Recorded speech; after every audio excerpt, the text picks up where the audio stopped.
Assalamualaikum warahmatullahi wabarakatuh. Sebelumnya perkenalkan, nama saya Adi Abi Kurniawan dari program studi manajemen Universitas Siber Asia.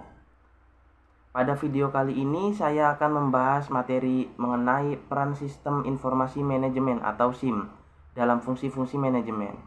Di zaman sekarang, teknologi informasi sudah menjadi bagian penting dalam menjalankan sebuah organisasi maupun perusahaan. Manajemen membutuhkan informasi yang akurat, relevan, dan tepat waktu agar keputusan yang diambil bisa lebih efektif dan efisien. Nah, sebenarnya apa itu sistem informasi manajemen dan bagaimana sih perannya dalam manajemen itu? Ayo kita bahas bersama ya teman-teman.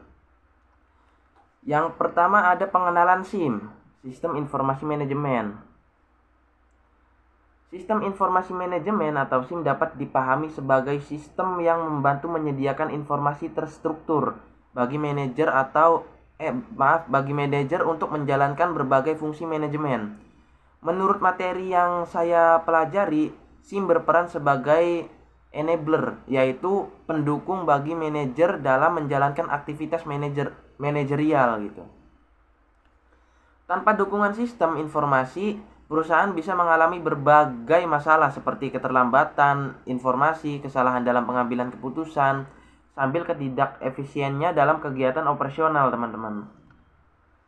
Nah, selanjutnya ada 4 fungsi utama manajemen, teman-teman. Yang pertama ada planning, yang kedua organizing, ketiga leading, dan keempat controlling, teman-teman. Narasi. Dalam manajemen terdapat 4 fungsi utama yang perlu diperhatikan. Yang pertama adalah planning atau perencanaan, yang tadi ya. Kedua organizing, leading, dan juga controlling. Terus selanjutnya kita mulai dari fungsi pertama, yaitu planning atau perencanaan, teman-teman. Perencanaan merupakan proses menentukan tujuan organisasi dan menentukan langkah-langkah strategis untuk mencapai tujuan tersebut gitu. Di sini SIM membantu manajer dengan menyediakan data historis, analisis tren, serta informasi prediktif gitu. Contohnya, sistem perencanaan anggaran dapat membantu manajer keuangan menyusun anggaran tahunan. Selain itu, DSS atau Decision Support System dan BL atau Business Intelligence dapat digunakan untuk melakukan peramalan penjualan dan permintaan pasar gitu. Jadi, dengan adanya SIM ini, perencanaan bisa menjadi lebih realistis berbasis data dan lebih mudah diukur gitu. Selanjutnya adalah organizing atau pengorganisasian. Pengorganisasian merupakan proses mengatur berbagai sumber daya seperti manusia, keuangan, dan juga teknologi agar tujuan organisasi dapat tercapai. SIM membantu perusahaan dalam menyediakan informasi mengenai struktur organisasi dan juga pembagian tugas dari setiap divisinya.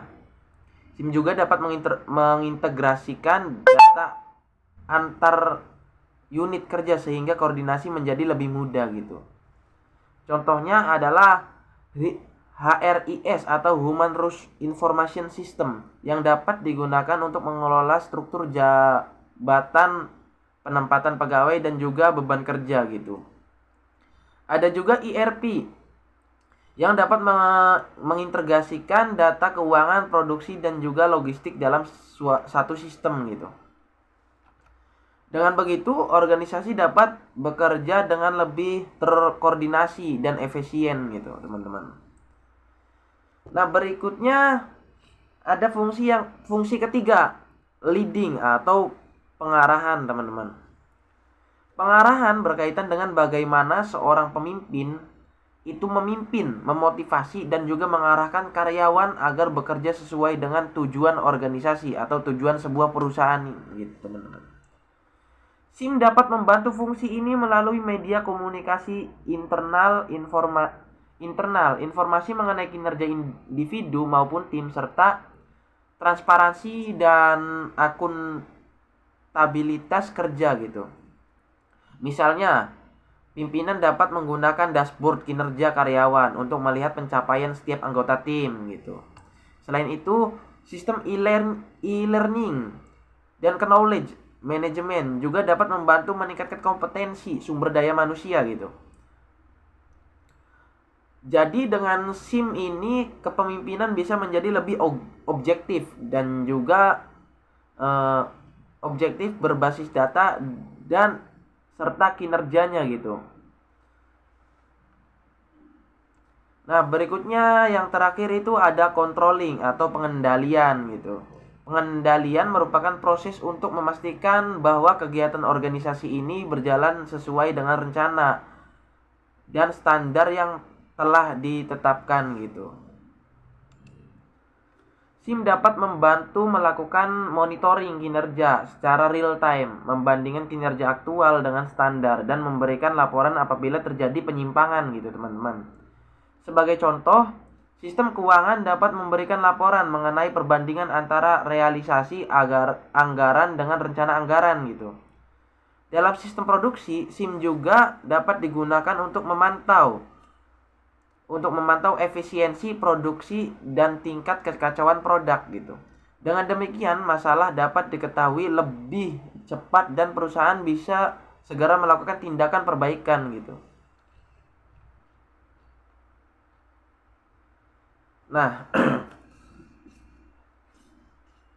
selain mendukung 4 fungsi manajemen, SIM juga diterapkan dalam berbagai fungsi organisasi, teman-teman. Yang pertama, pada manajemen sumber daya manusia atau SDM. SIM dapat digunakan untuk proses rekrutmen, penilaian kinerja, mengembangkan karir, absensi, dan juga penggajian. Salah satunya contohnya adalah HRIS yang tadi, teman-teman. Yang kedua, pada manajemen keuangan. SIM digunakan untuk mengelola anggaran dan laporan keuangan, menganalisis arus kas dan profitabilitas, serta membantu pengendalian biaya gitu. Yang ketiga, yaitu manajemen pemasaran, teman-teman. SIM dapat membantu perusahaan menganalisis perilaku pelanggan, merencanakan strategis pemasaran, dan mengelola hubungan dengan pelanggan melalui CRM atau Customer Relationship Management gitu. Yang terakhir ada manajemen operasional, teman-teman. SIM dapat digunakan untuk perencanaan produksi, pengelolaan persediaan, rantai pasok, serta monitoring kualitas dan efisiensi proses gitu, teman-teman.